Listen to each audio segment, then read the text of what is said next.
ನಾವು ಕೂಡ tribunal award ವಿಚಾರದಲ್ಲಿ, ಮೇಕೆದಾಟು ವಿಚಾರದಲ್ಲಿ, ಎತ್ತಿನೊಳೆ ವಿಚಾರದಲ್ಲಿ ಮತ್ತು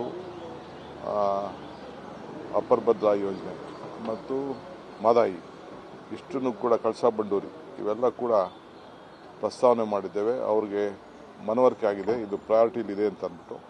ಸೊ ಕರೆಸಿ ಒಬ್ಬೊಬ್ಬರನ್ನೇ ಮಾತಾಡ್ತೀವಿ ಅಂತ ಹೇಳಿದ್ದಾರೆ. ಅಪ್ಪರ್ ಭದ್ರದು 5,300 ಕೋಟಿ ಬಿಡುಗಡೆ ಮಾಡ್ತಾರೆ. ಅದಕ್ಕೆ ಹೇಳಿದ್ದೀವಿ, ಅವರೇನೋ ಕ್ಯಾಬಿನೆಟ್ ಕಳಿಸಿದ್ದೀವಿ ಅಂತ ಹೇಳ್ತಾ ಇದ್ದಾರೆ. ನಾವು ಎಷ್ಟು ಖರ್ಚು ಮಾಡಿದ್ವಿ, ಇನ್ನು ಎಷ್ಟು ಅವ್ರು ಕೊಡಬೇಕು ಅನ್ನೋದು ಕೂಡ ಎಲ್ಲ ತಿಳಿಸಿದ್ವಿ. ಅದೇ ಎತ್ತಿನೊಳೆ ಅಪ್ಲೈ ಮಾಡಿದ್ದೀವಿ, ಕೊಡಲೇಬೇಕು, ಕೊಡಿಸ್ತಾರೆ ಅಂತ ಏನಿದೆ, ಕೊಡಲೇಬೇಕಾಗಿದೆ. It is a duty. ಮೊದಲೆಲ್ಲ ಅಪ್ರೂವ್ ಆಗಿದೆ ಸ್ಟೇಜ್ ಬೈ ಸ್ಟೇಜು. ಈಗ ನಾವು ಆಲ್ಟರ್ನೇಟಿವ್ ಲ್ಯಾಂಡ್ ಕೊಟ್ಟಿದ್ದೀವಿ, ಅದು ಕೊಡ್ತಾರೆ. ಮೇಕೆದಾಟುದು ತಮಿಳುನಾಡು ಜೊತೆ ನೀವು ಮಾತನಾಡಬೇಕು ಅಂತೇಳಿ ಬಿಜೆಪಿ ಅವರು ಹೇಳ್ತಾರೆ. ಅಲ್ಲಿ ನೀವು ಒಪ್ಪಿಕೊಳ್ಳಿ, ಆ ನಂತರದಲ್ಲಿ ಆಯ್ತು, ಅವ್ರ ಸಲಹೆ ಎಲ್ಲ ಸ್ವೀಕಾರ ಮಾಡೋಣ. ಡೆಲ್ಲಿ ಪ್ರವಾಸ ಸರ್, ನೀರಾವರಿ ಯೋಜನೆ ಡೆಲ್ಲಿ ಪ್ರವಾಸ ಎಲ್ಲರೂ ಸೇರಿಸಿ ಮಾತಾಡ್ತೀನಿ. ಡೆಲ್ಲಿ ಪ್ರವಾಸ ಭಾಳ ಚೆನ್ನಾಗಿ ನಾನು ಮುಖ್ಯಮಂತ್ರಿಗಳಿಬ್ಬರು ಸೇರಿ CR ಪಾಟೀಲ್ರ ಭೇಟಿ ಮಾಡಿ ನಮ್ಮ ಏನು ಸಮಸ್ಯೆ ಬಗೆಹರಿಸಿದೆ ಅಂತ ಹೇಳಿದ್ದೇವೆ. ಅವ್ರಿಗೆ ಅರ್ಥ ಆಗಿದೆ, ಪ್ರಯಾರಿಟಿ.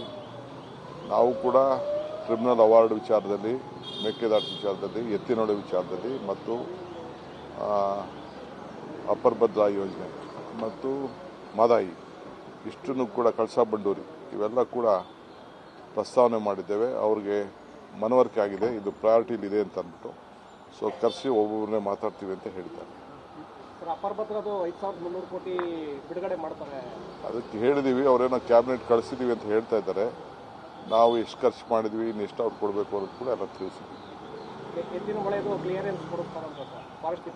ಅದೇ ಎತ್ತಿನೊಳೆ ಅಪ್ಲೈ ಮಾಡಿದ್ದೀವಿ, ಕೊಡಲೇಬೇಕು, ಕೊಡಿಸ್ತಾರೆ ಅಂತ ಏನಿದೆ, ಕೊಡಲೇಬೇಕಾಗಿದೆ. It is a duty.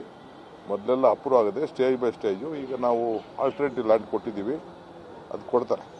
ಮೇಕೆದಾಟುದು Tamil Nadu ಜೊತೆ ನೀವು ಮಾತನಾಡಬೇಕು ಅಂತೇಳಿ ಬಿಜೆಪಿ ಅವರು ಹೇಳ್ತಾರೆ. ಅಲ್ಲಿ ನೀವು ಒಪ್ಪಿಕೊಳ್ಳಿ, ಆ ನಂತರದಲ್ಲಿ ಆಯ್ತು, ಅವ್ರ ಸಲಹೆ ಎಲ್ಲ ಸ್ವೀಕಾರ ಮಾಡೋಣ.